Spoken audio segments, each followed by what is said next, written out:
Hello guys, welcome to I hope आप सभी का प्रिपरेशन बहुत ही बढ़िया चल रहा है। जैसे आप लोगों को पता ही है कि मैंने हाउ टू बिकम बैंकर्स का एक सीरीज लॉन्च किया हूं, जिसमें मैंने एक बिगिनर अगर बैंकिंग प्रिपरेशन स्टार्ट करना चाहता है तो किस तरह स्टार्ट कर सकता है उसका मैंने डिटेल्स एक्सप्लेनेशन किया हूं। अगर आप लोगों ने वो वीडियो नहीं देखे तो डिस्क्रिप्शन में इसका लिंक दे दूंगा, आप लोग जरूर उसका चेकआउट कीजिएगा। उसके साथ साथ मैं आज उसी का और एक पार्ट लेके आया हूं जहां पे मैं मेरा क्वांट का जो नॉलेज है वो आप लोगों के साथ शेयर करूंगा।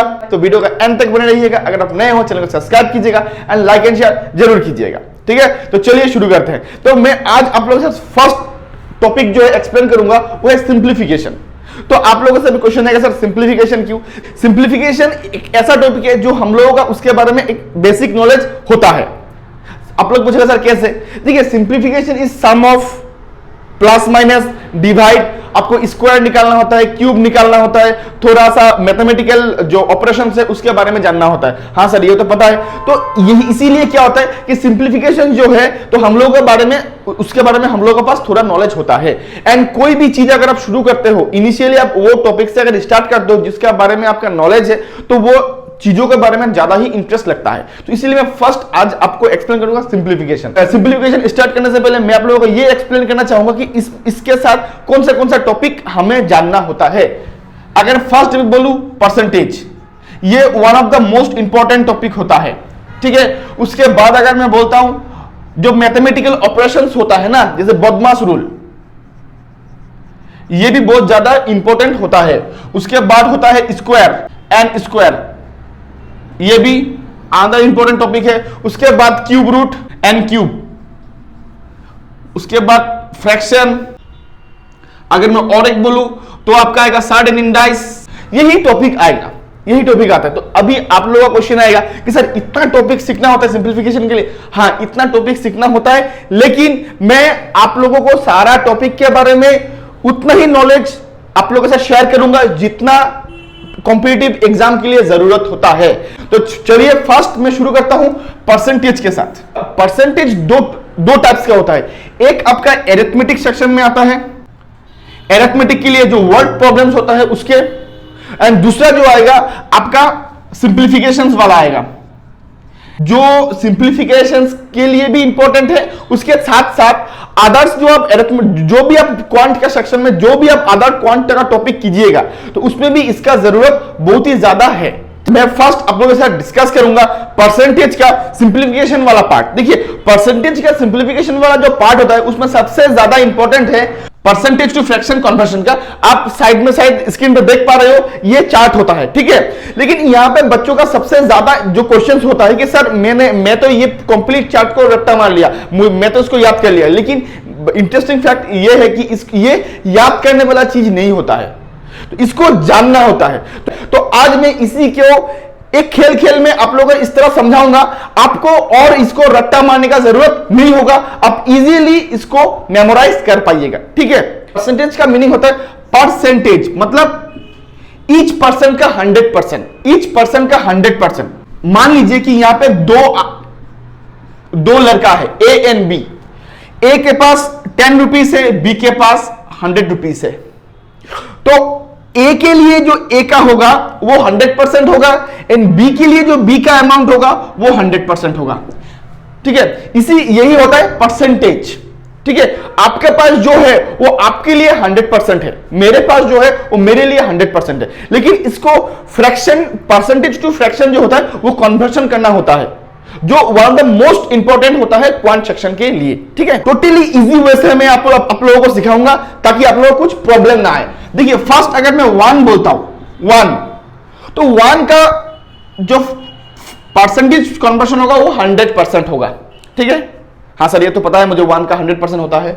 ठीक है, अभी मान लीजिए मैं इसको आधा कर दिया, 1/2 कर दिया, तो अभी इसका परसेंटेज कन्वर्शन क्या होगा? 50%। मैंने इसको आधा किया तो मैंने इसको भी आधा कर दिया। ठीक है, अभी मैं अगर इसको आधा करता हूं, इसको अभी आधा कैसे करेंगे? क्योंकि हाफ करना मतलब 2 से डिवाइड करना होता है, डिवाइडेड बाय 2 मींस ये डिवाइड को हटाने के लिए मुझे क्या करना पड़ेगा?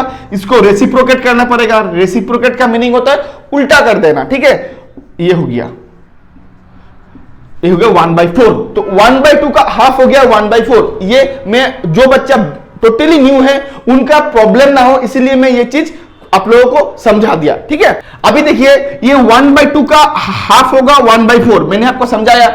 इसको मैंने आधा किया तो ये भी क्या होगा, आधा हो जाएगा 25%। हाँ सर ये तो समझ में आ गया, ये तो समझ में आप लोगों को आ गया। लेकिन यहां पे और एक चीज है, तो यहां पे आ गया 75% ऑफ मान लीजिए 56। तो अभी आप बोलेंगे सर आपने तो मुझे 25% सिखाया, 75% तो सिखाया ही नहीं, तो 75% का किस तरह मैं निकालूं। ठीक है, तो आपको ये चीज देखना पड़ेगा 75%, ये 25% का कितना टाइम्स है। अगर मैं ये मनी में सोचूं तो इसको मैं 25% का 3 टाइम्स बोल सकता हूं। तो 25% का 3 टाइम्स मतलब क्या, 1/4 का 3 टाइम्स, 1/4 का 3 टाइम्स मतलब 3/4। समझ में आया कि नहीं आया? और एक बार मैं समझा देता हूं आप लोग। 75% का मीनिंग होता है कि 25% का 3 टाइम्स। 25% मीन्स 1 बाई फ्रैक्शनल, अगर मैं कन्वर्ट करूं तो क्या होगा 1/4 मीन्स 25 का 3 टाइम्स मीन्स 1/4 का 3 टाइम, 1/4 का 3 time means 3/4, that means 3/4 of 56। ये चीज आपको समझना पड़ेगा। ठीक है, इतना तक समझ में आया?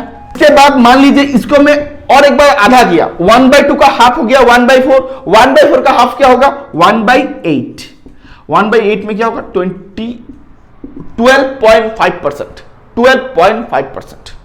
ठीक है, अभी 12.5%, यहां पे और एक चीज प्रॉब्लम है। ठीक है, मैं और एक चीज आप लोगों को यहां पे दिखाता हूं। मान लीजिए आपको एग्जाम में आ गया 37.5%, 37.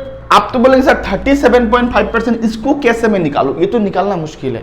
लेकिन देखिए हर चीज आपको उतना रेडीमेड नहीं मिलेगा, कुछ कुछ चीजों में आप लोगों को थोड़ा सा दिमाग लगाना पड़ेगा। ठीक है, अगर मेरे पास ये आता तो मैं ये इसको ऐसा सोचता हूं 50 माइनस 12.5 मींस 50 में 12.5 कितना है, 4 है। नहीं आया, और एक बार मैं समझाता हूं।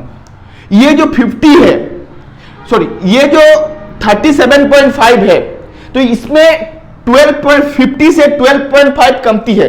12.5 का मीनिंग क्या है, 1/8 कमती है। ठीक है, अगर मैं ये 50 बोलूं तो 50 में 12.5 कितना है, 4 है। तो अगर मैं इस 4 से 1 माइनस करता तो कितना होगा 3/8, मतलब 37.5 में 12.5 3 टाइम्स है। तो अगर 3 टाइम्स होता है तो जो हम लोग का न्यूमरेटर होता है, जो ऊपर वाला नंबर होता है फ्रैक्शन का, उतना ही टाइम इंक्रीज हो जाता है। ठीक है, ये समझ में आया कि नहीं आया? अभी इसी केस में अगर आप लोगों में बोलूं 62.5%, 62.5% इसका फ्रैक्शनल वैल्यू मुझे निकाले, तो इसमें क्या होगा, देखिए इसमें क्या है, आप लोग ऐसा सोचते हैं 50 प्लस 12.5%, तो 50 का मतलब मैंने क्या बोला था, 50 यहां पे 12.5% का मतलब होता है 1/8 प्लस ये 50 में क्या है 4/8, टोटल कितना हो गया 5/8, इसका फ्रैक्शनल वैल्यू हो गया 5/8। ठीक है, ठीक है, इतना समझ में आया आप लोगों को? ठीक है, तो यहां पे और एक चीज मैं आप लोगों को समझाता हूं। मान लीजिए आपने तो 25% पढ़ा है, लेकिन एग्जाम में आ गया 2.5% ऑफ 40। अभी इसको कैसे करें सर, अभी तो इसको समझ नहीं आ रहा, अभी कैसे करूं मैं इसको, क्या करना थोड़ा सा। हाँ मैंने क्या बोला, हर चीज आप लोगों को रेडीमेड नहीं मिला, कुछ कुछ चीज आप लोगों को थोड़ा सोचना पड़ेगा। देखिए कैसे 2.5%, तो मैंने इसको पॉइंट को हटा दिया, जब पॉइंट आएगा कोई नंबर पे मैंने पॉइंट को हटा दिया। ठीक है, हाँ सर हटा दिया, तो पॉइंट अगर मैं हटाता हूं तो इसमें क्या रह जाएगा 25। हाँ सर 25% का मीनिंग क्या होता है 1/4। ठीक है, हाँ सर समझ में आ गया। अभी यहां का देखिए पॉइंट आया, इसीलिए इसका वैल्यू क्या होगा 25 से 10 टाइम्स रिड्यूस हो गया।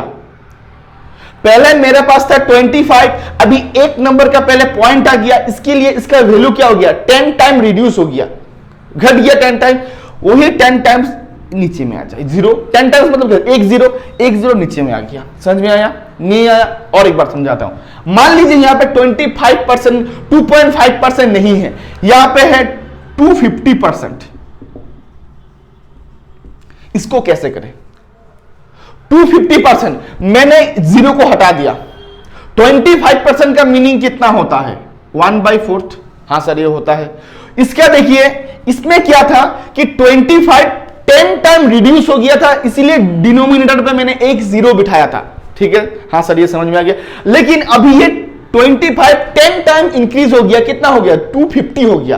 तो अगर बेस वैल्यू, हम लोगों का बेस वैल्यू था 25, अगर बेस वैल्यू इंक्रीज होता है देन ऊपर वाला नंबर न्यूमरेटर इंक्रीज होगा, उतना ही टाइम इंक्रीज होगा। अगर बेस वैल्यू डिक्रीज होता है, जितना डिक्रीज होगा डिनोमिनेटर भी उतना ही डिक्रीज होगा। तो कितना इंक्रीज हुआ है, बेस वैल्यू 25 10 टाइम इंक्रीज हुआ है तो 10 हो गया, मींस 10/4, ये भी हम लिख सकते हैं। आ गया। अभी देखिए अगर इसको भी मैं हाफ करता हूं 1/16, 1/16 में क्या होगा 6.25%। ठीक है, 6.25%। तो एग्जाम में इसको कैसा देखने को मिलता है 18.75%। 18.75% ऑफ मान लीजिए आपका 32 है, इसको आप किस तरह कीजिएगा, इसको आप किस तरह कीजिएगा। देखिए 18.75, मैं ये देखने के बाद मैं माइंड में ये सोचता हूं 18.75 आ रहा है ना, तो मैं इसको दो तरीके से सोचता हूं, 6.25 का 3 टाइम्स और 25 माइनस 6.25। तो ये 25 में 6.25 कितना आएगा, 4 बार आ रहा है। तो अभी आप लोगों का यही एक क्वेश्चन आएगा, सर मुझे कैसे पता चलेगा ये 25 में 6.25 कितना आता है, ये कैसे पता चलेगा मुझे, ये पता चलेगा, थोड़ा सा ध्यान दीजिएगा कि 6.25 6 4 जा कितना 24 एंड 0.25 को 4 बार मल्टीप्लाई करने से होगा 1, तो 24 प्लस 21, 24 प्लस 1 25। समझ में आया, हाँ सर अभी समझ में आ गया। ठीक है, तो अभी 25 के साथ में अगर 24 में 4 है, 1/6 कितना होगा, 1/16 कितना होगा 4 होगा। ठीक है, तो इसमें मुझे एक क्या होगा घटाना पड़ेगा, मतलब 3/16। ये मैं ऐसा सोचता हूं। समझ में आया आपको, सर समझ में आ गया सर, कैसा लगा, अच्छा लगा। ठीक है, ठीक है। अगर मान लीजिए यही चीज आपको 56.25 दे तो आप कैसे कीजिएगा, 56.25 अगर आपको दे दे तो कैसे कीजिएगा। देखिए 56.5 मैं क्या सोचूंगा 50 प्लस 6.25। ठीक है, अभी 6 यहां पे मैं इसको देखूंगा ये क्या नंबर है, अगर इसमें 12.5 रहा तो मैं उसको देखूंगा। 12.5 मतलब इसका फ्रैक्शनल वैल्यू क्या होगा 1/8। 6.25 का कितना है फ्रैक्शनल वैल्यू 1/16, मैं उसी को सोचूंगा। देखिए इसका है 1/16 है प्लस, तो मैं इसको लेके इसको सोचूंगा। इसमें 6.25 कितना है, 6 8 जा 48 मींस 8 टाइम्स है, मींस 8 टाइम्स है, क्योंकि 6 8 जा 48, 8 इंटू 2.5 होगा 2, तो 48 प्लस 2 होगा 50। तो अगर जोड़ता हूं क्या होगा 9/16, ये आ जाएगा मेरा। समझ में आया कि नहीं आया बोलिए, हम आप लोगों को शायद समझ में आ गया होगा। ठीक है, तो आई थिंक इतना तक आप लोगों को समझ में आ गया, ये पार्ट खत्म। अभी और एक पार्ट, अभी मैंने क्या कहते हैं इसको हाफ किया था, अभी मैं हाफ नहीं करूंगा, इसको मैं 3 से डिवाइड करूंगा, 3 से डिवाइड करूंगा। अगर मैं इसको 3 से डिवाइड करता हूं, इसको भी मैं 3 से डिवाइड करूंगा, मींस 33.33% और 33.133%, ये दोनों का दोनों ही सही है। ठीक है, इतना समझ में आया, हाँ सर समझ में आ गया। अगर आपको एग्जाम में ऐसा मिला 66.67 या 66%, तो इसका क्या होगा, इसका सिंपल होगा, मुझे ये देखने से ही पता चल रहा है कि 3333 का है। 333 का मतलब कि क्या है 1/3, तो ये इसका डबल हो रहा है। तो इसको मैं क्या सोचूंगा, ये 2 टाइम्स है। मैंने क्या बोला था, इसका वैल्यू जितना इंक्रीज होगा ऊपर वाला का भी वैल्यू उतना ही इंक्रीज होगा। तो ये 1 था, ये उसका 2 टाइम्स हो गया, तो ये हो गया 3/2। समझ में आ गया, आई थिंक समझ में आ गया आप लोगों को। हाँ, अभी इसको मैं हाफ करता हूं, इसको मैं हाफ करूंगा तो क्या होगा 1/6। तो 1/6 मतलब 100 डिवाइडेड बाय 6 मींस 16.67% और 16 2/3%।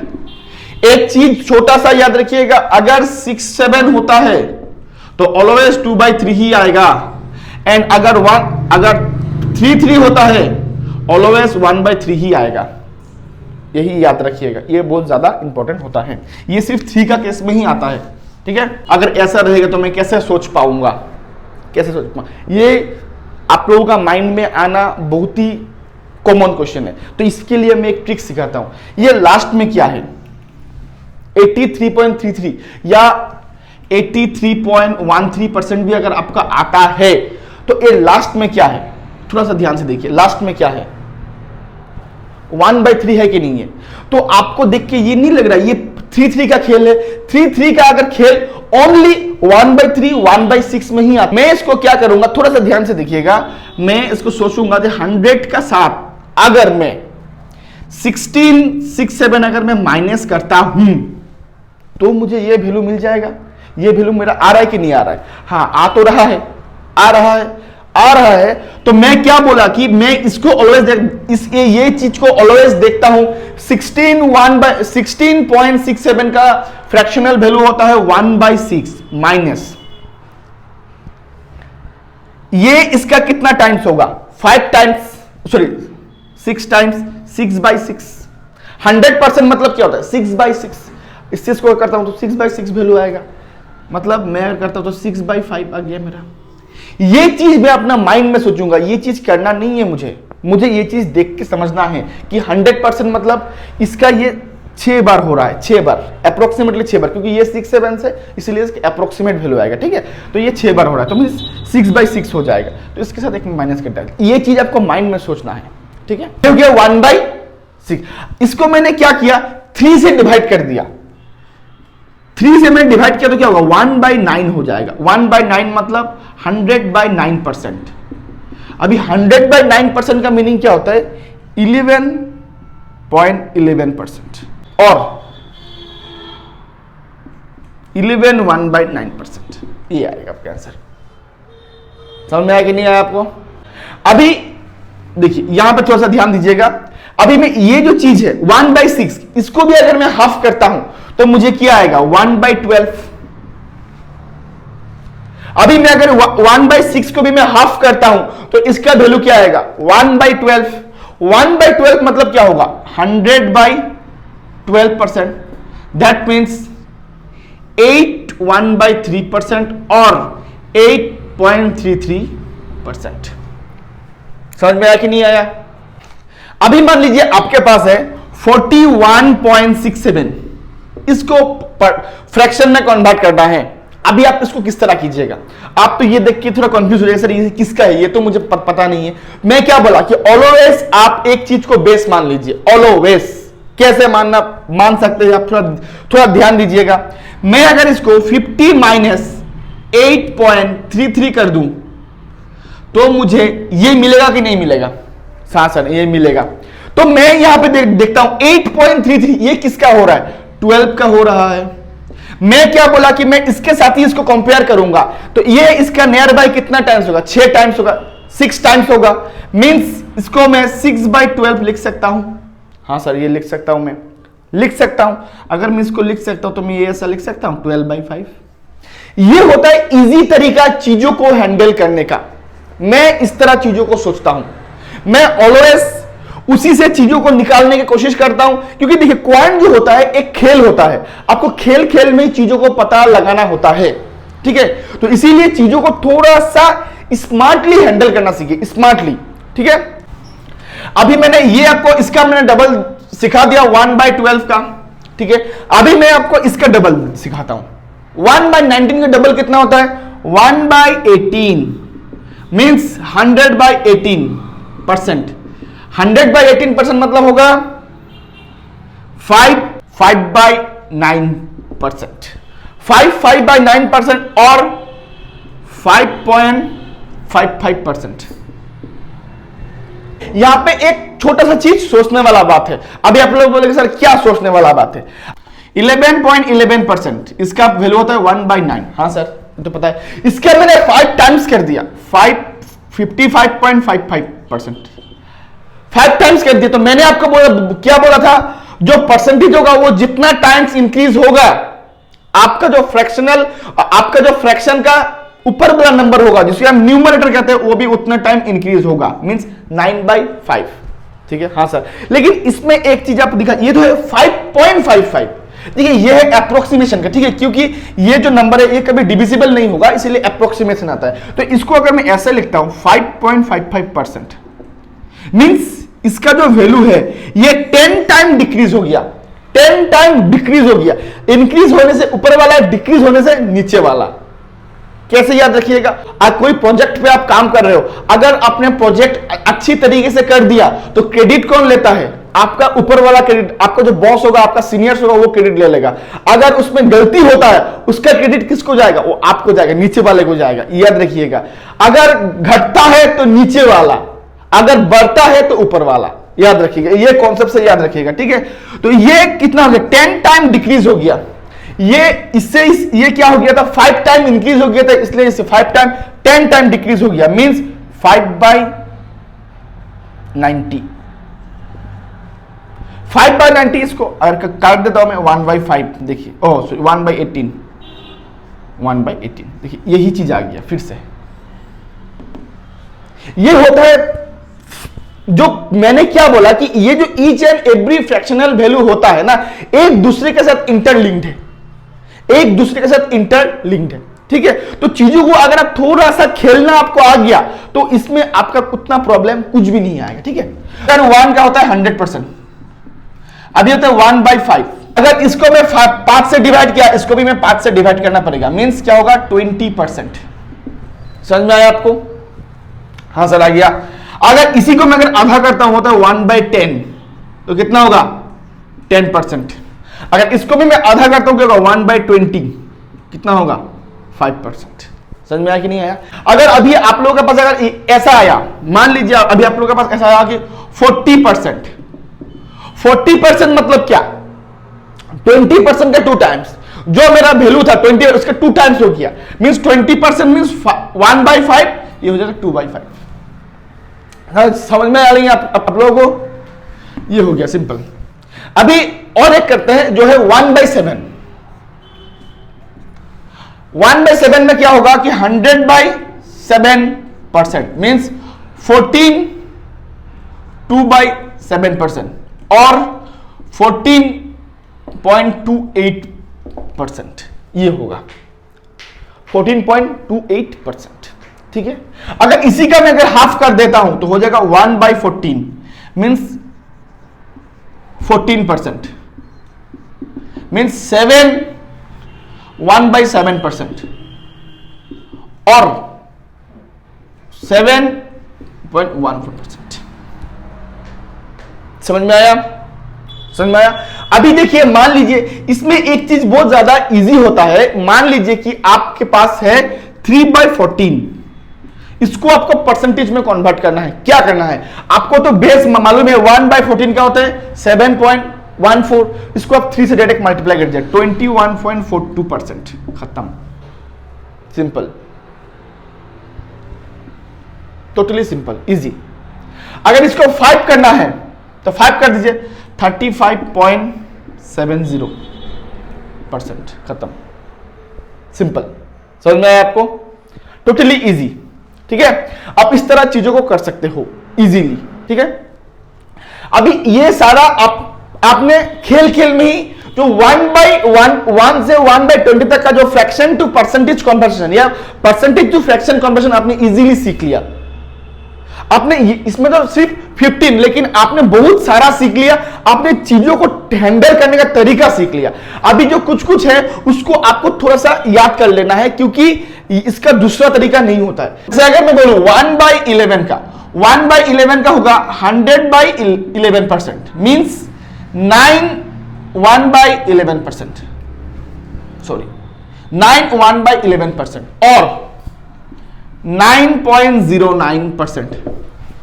अगर मैं 1/9 का बोला था, मैंने 1/9 का मैंने क्या बोला था? 1/9%, सेम टू सेम होता है 11.11%। ये दोनों उल्टा हो जाता है। देखिए, अगर इसमें 11 है तो 9 1/11, अगर 9.09 है तो इसका मीनिंग ये होगा कि ये 1/11 का है। अगर ये 11 1/9 11.11 है, दैट मीन्स ये 1/9 का है।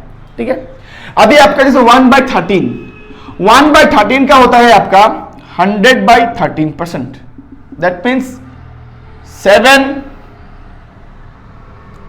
9/13%, ये हो गया। 1/17 का होगा, 1/17 का होता है 17%, मीन्स 5 15/17%। ठीक है, एंड 1/19 का होगा 100/19%, मीन्स 5/19%, ये होगा।